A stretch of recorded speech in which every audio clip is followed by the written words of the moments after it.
Hello and welcome to week 13. This is the new millennium post 9/11. Very important decade. So, how's this start? Well, the Y2K bug ends up being a big nothing. A lot of paranoia and billions of dollars spent over nothing. So, a little bit of a failure of institutions there. People feel a little bit conned.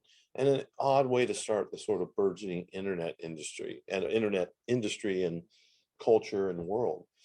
We have a very contentious 2000 election ends up in a Supreme Court decision. Leaves a lot of people unsatisfied with the outcome and with the decision.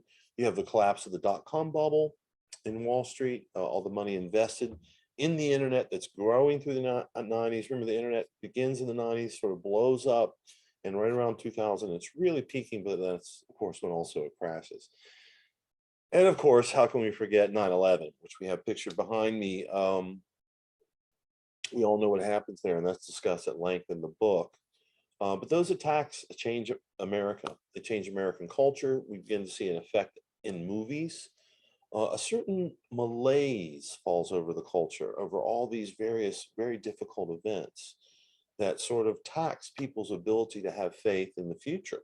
Okay, we have on the one hand, we have the internet and all this burgeoning technology. On the other hand, we have these sort of disastrous events that are taking us back to a time that we thought that we had forgotten, where the world was much more peaceful. Now we're being propelled into a time where there will be blood. And this brings me to the films that we're going to watch. So films that capture this sense of malaise, this sense of some films have a sort of an escapism to them. People want to not think about world events. Other films go the opposite way. They want to be activists. They realize that this is a crucial time. This is an event that's changed the world. Nothing will ever be the same. Flying on an airplane is certainly going to be difficult for the rest of our lives. And they want to be activists about it. They want to go out and change the world. And we see that in a film like Aaron Brockovich, which comes out in 2000, just before most of these events, but still captures something of the era. It also captures the improving roles for women. We see Julia Roberts, who starred in Pretty Woman, maybe not the most feminist role for women of the time in the early 90s. Now in the 2000s, she comes out, she's a powerful Hollywood player, and she makes this movie, and she helps make this movie popular and successful. Also, we see Donnie Darko, a film that also comes out 2001, released right around the time of 9/11. It has all these strange connections, including having a plane crashing into a home as part of a plot device. There's a lot of references to other things culturally going on. Donnie himself is a medicated teen.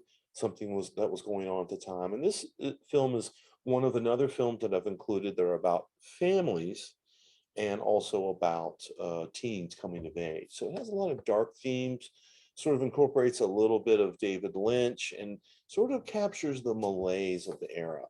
No film does that better than Eternal Sunshine, which is our next film.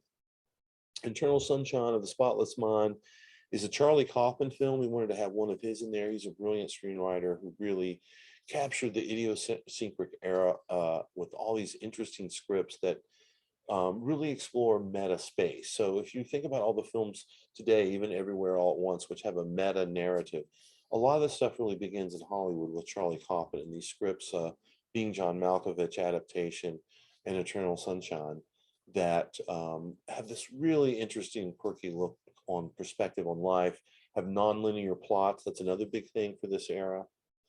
And lastly, I want to wrap up with There Will Be Blood, which is a monumental film in film history. After, I would say, 9/11, excuse me, after Pulp Fiction, this is the next big film. And a lot of it has to do with the performance of Daniel Day-Lewis and the titular character. But it's its commentary on greed, on oil industry, and how it transformed America, how it transformed the world. Everything that we have is all made possible by oil. You don't get to 9/11 until you've had There Will Be Blood. And it sort of chronicles that time. And although it goes back in time, I think it's an interesting commentary. Along with No Country for Old Men, another really important film that came out in 2007. They didn't quite have the space to feature. Both these films really are critiques of the patriarchy, which we also see in Aaron Brockovich, and critiques of capitalism and what our greed and where our greed has led us. Okay, on that note, I will end our introductory lecture to the 2000s. Hope you enjoyed it. I hope that was helpful for summarizing. Reach out with any questions. Enjoy the additional films. Make sure you watch the other films that explain any part of the history that you don't know, and also the films that I have selected. Make sure you watch those clips, at least the parts where the films themselves are explained. I understand that in all these films, maybe you don't like Fight Club or you're not interested in There Will Be Blood, but at least watch what explains the film so you understand what it is. Maybe it's not your thing, but you understand why it's important. All right, take care.